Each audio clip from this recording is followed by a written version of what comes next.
எங்ககிட்ட வர பேரண்ட்ஸ் வந்து அடுத்ததாக கேட்குற ஒரு பெரிய கொஷின் என்ன அப்படின்னு சொல்லி பார்த்தீங்கன்னா, அவங்களோட கம்ப்ளைண்ட்ஸ் ஒரு ஒரு பேரண்ட் கவுன்சிலிங்காக வராங்க அப்படின்னா, என் குழந்தை இதை பண்ண மாட்டேங்கிறாங்க, அவங்களுக்கு மேக்ஸ் பிடிக்க மாட்டேங்குது, அவங்களுக்கு ட்ராயிங்கே வர மாட்டேங்குது, அவங்க எப்போ பார்த்தாலும் பெரியவங்களுக்கு ரெஸ்பெக்ட் கொடுக்கறதே இல்லை அப்படின்னு கம்ப்ளைண்ட்ஸோடு வருவாங்க. நான் ஃபஸ்ட்டு என்ன எங்களோட பயிற்சி வகுப்புலேயே நாங்கள் சொல்கிறது, முடிஞ்ச வரைக்கும் எடுத்த உடனே அந்த நாளில் பாசிட்டிவாக எதையாவது ஆரம்பிங்க. உங்கள் குழந்தைய பற்றி பேசினாலோ இல்லை இன்றைக்கு நடந்த சுவாரஸ்யமான நிகழ்ச்சின்னு வரும்போதோ பாசிட்டிவாக ஃபஸ்ட்டு சொல்லுங்கள் அப்படின்னு சொல்லுவேன். உங்கள் குழந்தைகிட்ட இருக்கிற ஸ்ட்ரென்த் என்ன அப்படின்னு கேட்டால் ரொம்ப நேரம் யோசிப்பாங்க. அவங்களுக்கு அப்புறம் கொஞ்ச நேரம் டைம் ஆனதுக்கப்புறமா ஆசுவாசப்படுத்தி ஒரு பேப்பரை கொடுத்து எழுத சொல்லி யோசிக்க சொல்லி, அவங்களுக்கு சயின்ஸ் வருமா, அவங்க ஈவினிங்கில் என்னெல்லாம் விளையாடுவாங்க, அவங்க ஃப்ரெண்ட்ஸ் என்னென்ன, எந்த மாதிரி காம்படிஷன் போனாங்க, என்னெல்லாம் அவங்களுக்கு பிடிச்ச சாப்பாடு, இப்படி எல்லாம் கேட்கும்போது ஒன்றொன்னா பார்த்தோன்னா நம்மளால் ஒரு 20லேருந்து 30 குவாலிட்டிஸ் அந்த குழந்தைய பற்றி எழுத முடியும். ஆனால் அவங்க ஏதாவது ஒரு கம்ப்ளைண்ட்ஸை வச்சுட்டு அந்த கம்ப்ளைண்ட்டோட மட்டுமே அந்த குழந்தைய மாற்றணும்னு வந்திருப்பாங்க. இயல்பிலேயே ஒரு குழந்தை மாதிரி இன்னொரு குழந்தை இருக்க வாய்ப்பே இல்லை. எல்லாருக்கும் எல்லா மாதிரியான ஸ்கில்ஸ், எல்லா மாதிரியான டெவலப்மெண்ட்டும் வேறு வேறு நேரத்தில் நடக்கும். ஸோ நம்ம ஒரு காரணத்தை வச்சுக்கிட்டு இதே மாதிரி என் குழந்தை இருக்கணும். நான் நிறையா நேரத்தில் கேட்பேன், உங்கள் குழந்தை திருப்பி அது உங்ககிட்ட கேட்டால் என்ன ஆகுறது? நீங்கள் சின்ன வயசுலேருந்து அப்பா அம்மா நம்ம இதே வீட்டில் இருக்கோம், நீங்கள் பெரிய வீடு ஏன் வாங்கலை, என் ஃப்ரெண்டு வச்சுருக்கிற மாதிரி ஏன் கார் நீங்கள் வச்சுருக்கல, என்னோடய ஃப்ரெண்டோட அப்பா என்னோடய ஃப்ரெண்டோட அம்மா இந்த மாதிரி ஒரு சேலரியில் இருக்காங்க, நீங்கள் ஏன் இல்லை அப்படின்னு அந்த குழந்தை திருப்பி கேட்டால் என்ன ஆகும்? ஸோ உங்கள் குழந்தை என்னவா பிறந்திருக்காங்களோ, எப்படிப்பட்ட ஒரு வளர்ந்து நிற்கிறாங்களோ அதை முதல்ல அக்செப்ட் பண்ணிக்கிற மனநிலை வேணும்.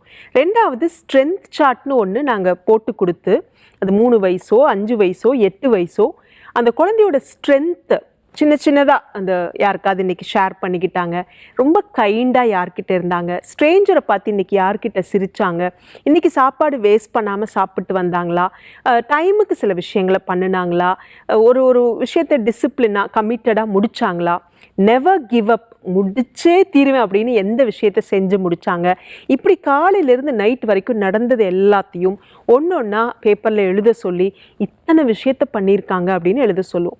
அப்போ அந்த ஸ்ட்ரென்த் சார்ட்டை தினம் அந்த குழந்தை எழுத பார்க்க என்னால் இதெல்லாம் முடியுதா அப்படின்னு நம்பிக்கை வரும்போது தான் செய்ய முடியாத சில விஷயத்தையும் நாளடைவில் அந்த குழந்தை அதை வளர்த்துக்க ட்ரை பண்ணுவாங்க.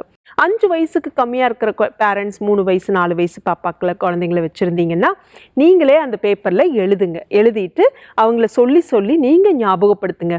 இன்றைக்கி ரோட்டில் போகும்போது அந்த நாய்க்குட்டிக்கு நீ பிஸ்கட் கொடுத்ததானே.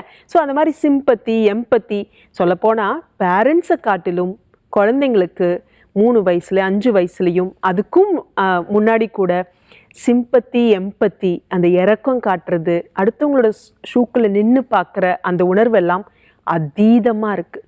6 வயசு ஆகும்போது 7 வயசு ஆகும்போது நம்மளை மாதிரி அந்த குழந்தைகளை அழகாக மாற்றி கொண்டு வந்து அதுதான் நம்ம பேரண்டிங்கில் பெஸ்ட்டாக பண்ணிட்டோன்னு நினச்சிட்ருக்கோம். இயல்பிலேயே அந்த குழந்தைங்க ரொம்ப ரொம்ப ரொம்ப அறிவுபூர்வமாக நிறையா கற்றுக்கிற மனப்பான்மை, நிறையா இமேஜினேஷன், க்ரியேட்டிவிட்டி அண்ட் படைக்கிற தின்மை, எல்லா தன்மையும் இருக்கிற ஒரு குழந்தை தான். உங்கள் குழந்தைய நீங்கள் ரொம்ப ஆர்ப்பாட்டம்லாம் இல்லாமல் ரொம்ப அமைதியாக இந்த பரந்த உலகத்தில் நிறைய பார்க்குறதுக்கு அலோவ் பண்ணுங்கள், கேட்குறதுக்கு அலோவ் பண்ணுங்கள், தப்பு பண்ணுறதுக்கு அலோவ் பண்ணுங்கள், அதை தப்பை திருத்திக்கிறதுக்கு சந்தர்ப்பம் கொடுங்க. கட்டாயமாக அவங்களோட ஸ்ட்ரென்த் எல்லாம் மேலே வளரும். அவங்களோட கம்ப்ளைண்ட்ஸை உடனடியாக மறந்துடுங்க. அதிலிருந்து சின்ன லெசனை மட்டும் டீகோட் பண்ணி காமிச்சிட்டு இதை மட்டும் கற்றுக்கோ கண்ணா, அவ்வளோதான், இன்றைக்கி பண்ணதெல்லாம் மறந்துடலாம் அப்படின்னு சொல்லி ஈஸியாக நீங்கள் கடந்து வாங்க, அவங்களும் அதை கடந்து வந்துடுவாங்க. நன்றி.